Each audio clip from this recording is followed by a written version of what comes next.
পর রাজ্যের বিভিন্ন অংশে বিভিন্ন জায়গায় এরকম মেলা অনুষ্ঠিত হয়। প্রশ্ন হলো, কেন কিছুদিন পর পর রাজ্যের বিভিন্ন জায়গায় এবং আমাদের এখানেও মেলা করার ব্যবস্থা করা হয়?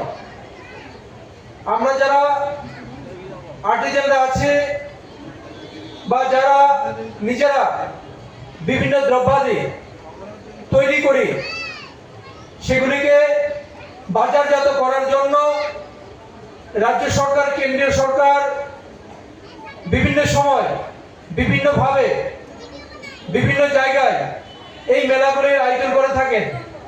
কারণ এই মেলার মাধ্যমে আপনারা যারা বিভিন্ন দ্রব্যাদি তৈরি করেন, সেগুলি বিক্রি করার জন্য সঠিক একটা স্থান, একটা প্ল্যাটফর্ম সরকারের পক্ষ থেকে দেওয়া হয়, যার মাধ্যমে আপনারা আপনাদের সামগ্রীগুলি এই মেলার মাধ্যমে বিক্রি করেন একদিকে।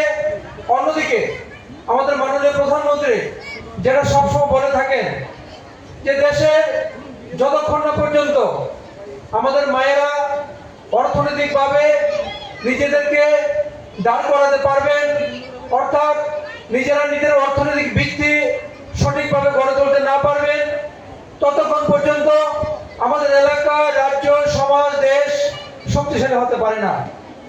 আপনারা একটা জিনিস জানেন,